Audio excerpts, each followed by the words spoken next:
A new employee refused to do his job, smirking. "I'll just delegate everything to you, that's how leadership works." When I told him I wasn't his assistant, he rolled his eyes. "You're just jealous of my natural authority." The next day, he walked into a meeting and froze as his termination letter was waiting on the table.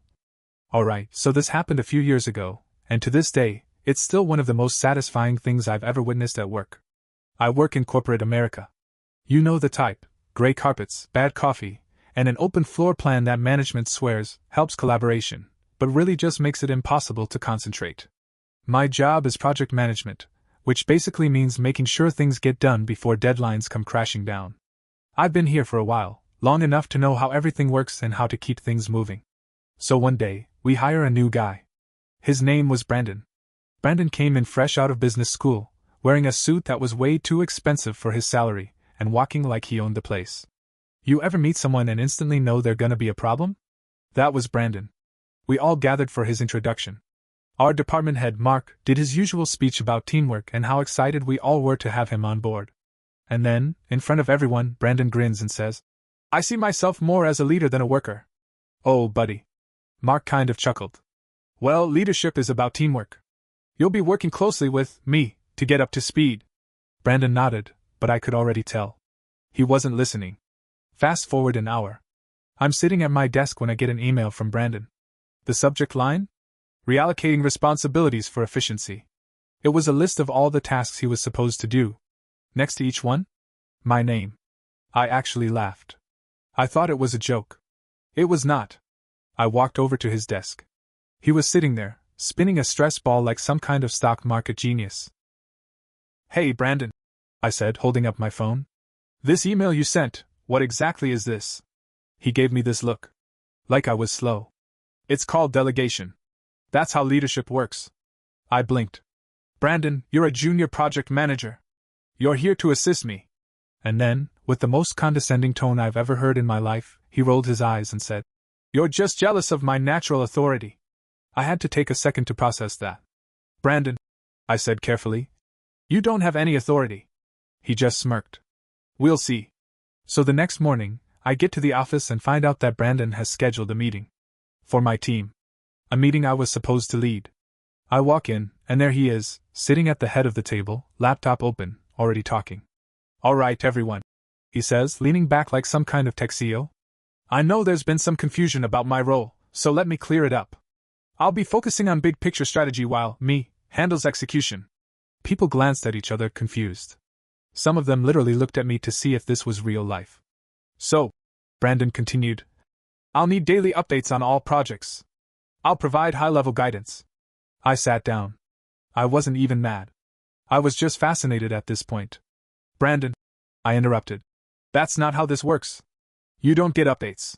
You make them happen." He gave me that smirk again. "I see us more as partners." I didn't even blink.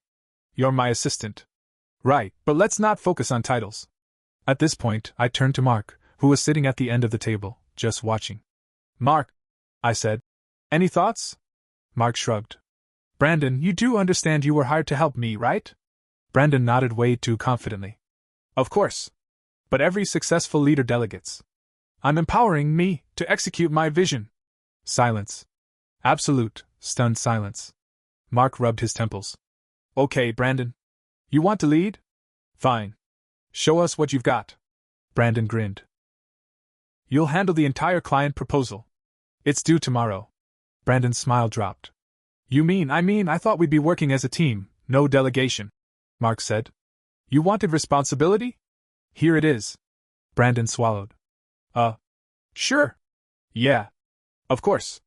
I just sat back, arms crossed. The proposal was due at 9 a.m. Brandon walks in at 8:57 a.m. looking like he hadn't slept. He had a printed copy in his shaking hands. He hands it to Mark. Mark reads the first page. Then the second. Then he sighs. "Brandon," he says slowly, "this is just buzzwords." Brandon blinks. "Right, but big picture, did you even read the client's request?" I took a more visionary approach. This is absolute garbage." The whole room is dead silent. "And," Mark continues, "you CC'd the client on your email. So they've also seen this garbage." Brandon's face turns white. Mark sighs. Brandon, we'll talk in my office. Brandon looks around like a trapped animal. He locks eyes with me. I just smile. The next morning, the entire department is called into a meeting. Brandon walks in last. He looks nervous. On the table in front of him? A termination letter. He actually stops walking. Brandon, Mark begins. We gave you an opportunity to prove yourself. Instead, you wasted company time, ignored your job responsibilities, and nearly lost us a client. You're being let go, effective immediately. Brandon stares at the letter. You can't fire me. He stammers. I was gonna. Security will escort you out. And just like that, our visionary leader was gone. So, Brandon got fired. It should have been the end of it. He should have walked out of the building, tail between his legs, and disappeared into the void like every other useless hire who thought they were too good to work. But no. Brandon wasn't done. The whole office was buzzing after what happened. You don't get to watch a guy humiliate himself in real time like that and just go back to work like nothing happened. People were whispering about it at the coffee machine. There were memes. Someone edited a picture of Brandon's smirking face onto a dumpster fire with the caption, "Big picture strategy." It should have been over. And for a few hours it was. Then, around 1 p.m., I got an email. From Brandon. Subject, urgent misunderstanding, legal action pending body.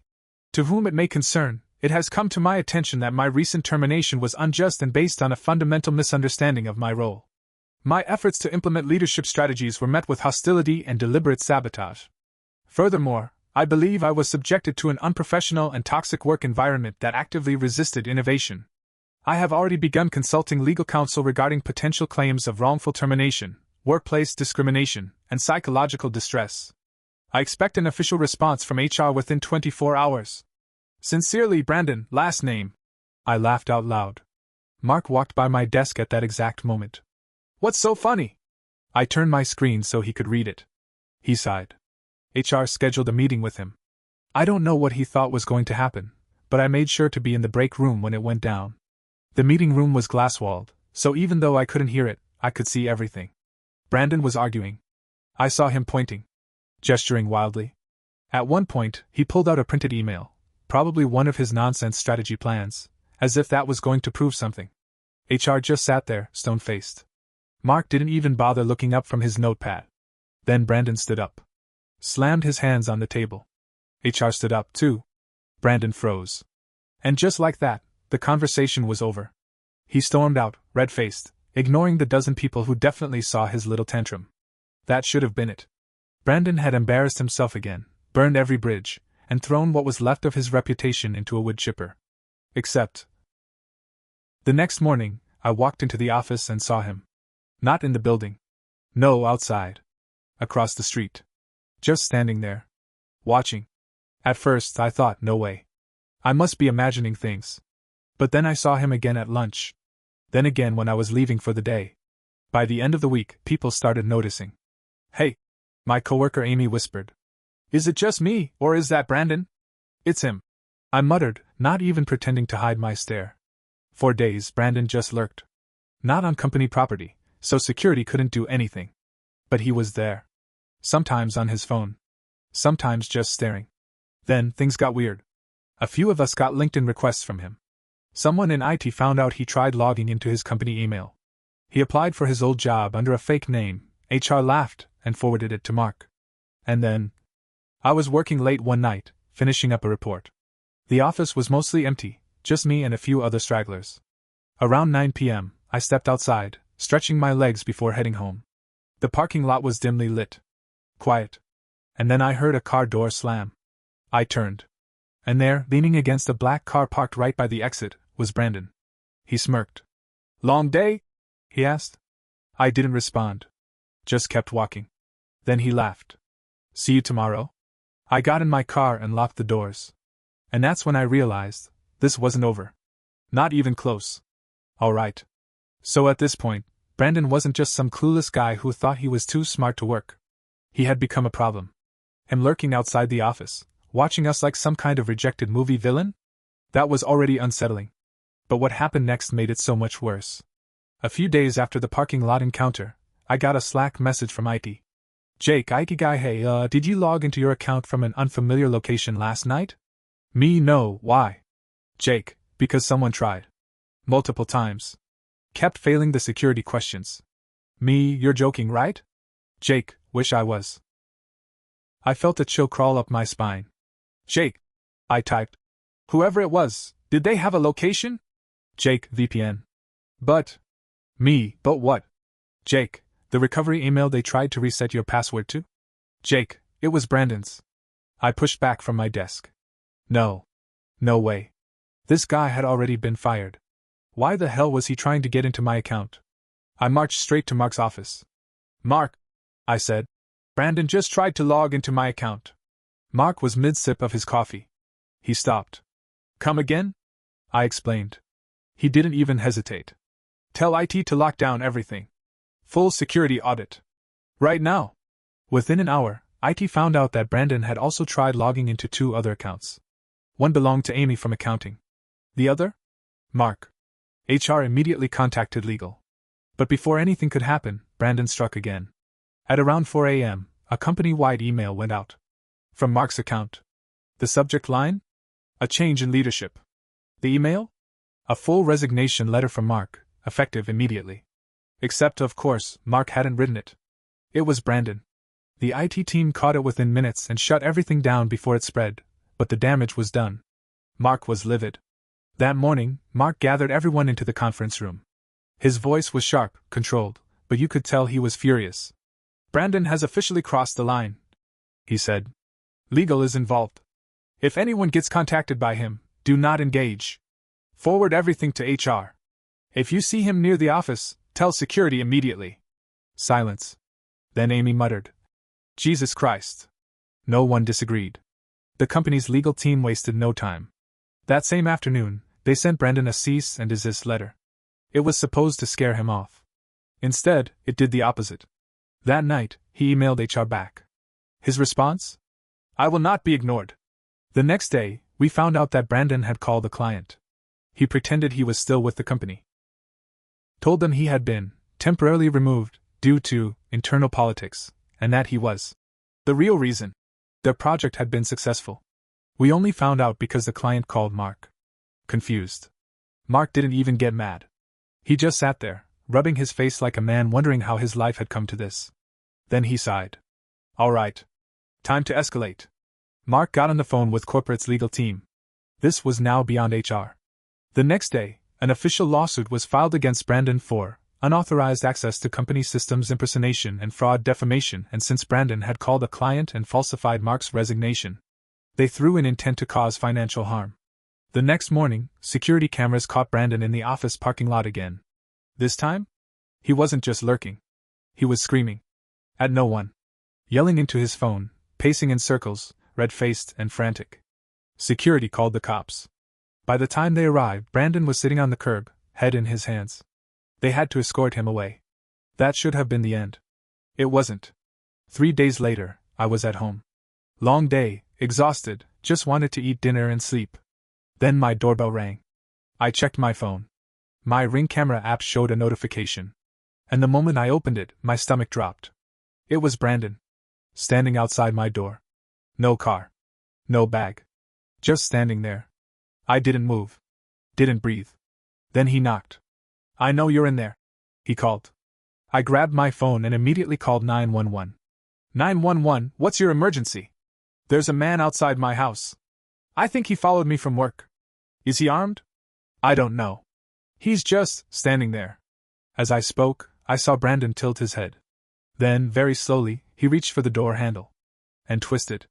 I ran to the kitchen, grabbed the biggest knife I could find, and locked myself in the bathroom. I stayed on the phone with 911, whispering everything I saw. It felt like hours. Then, finally, sirens.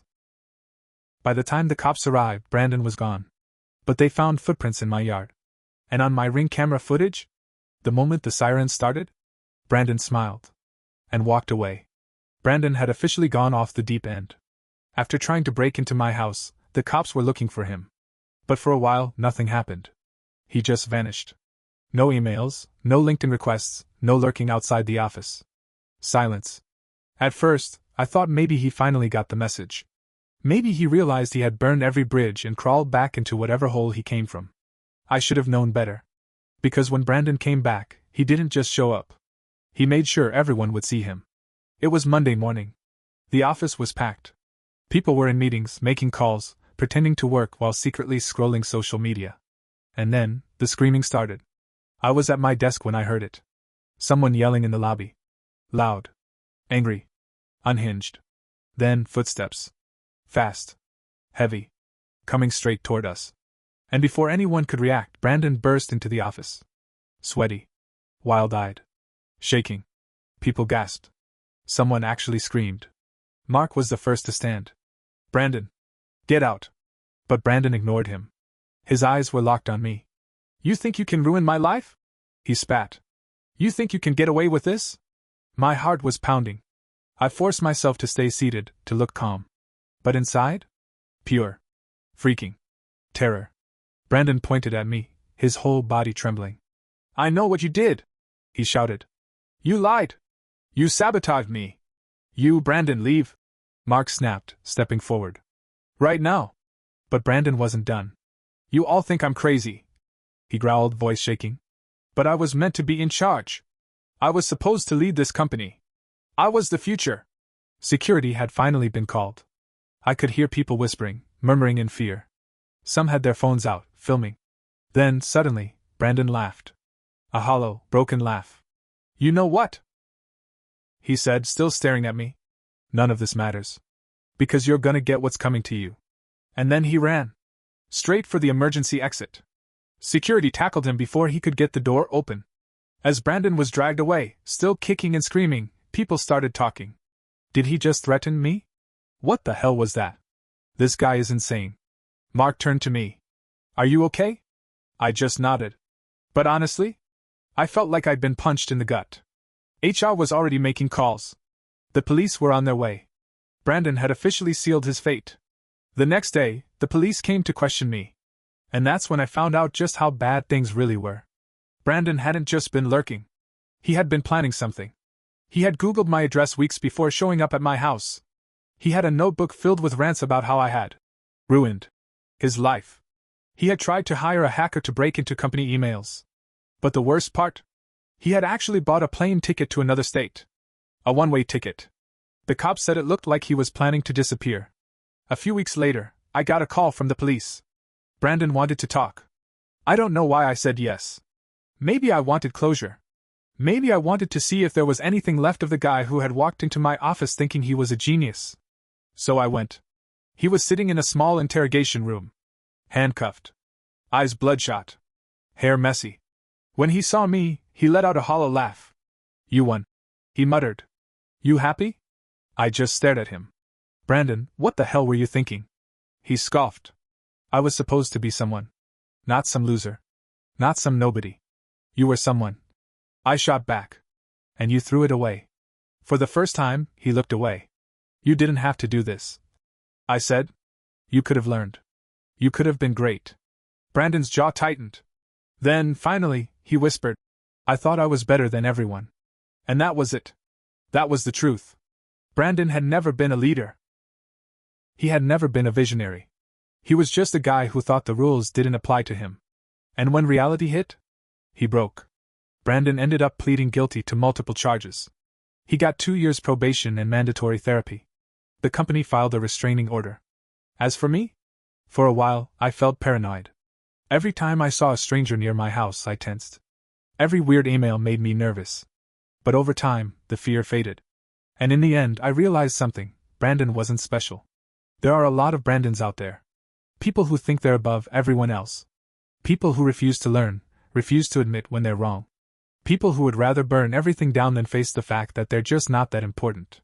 But the world moves on without them.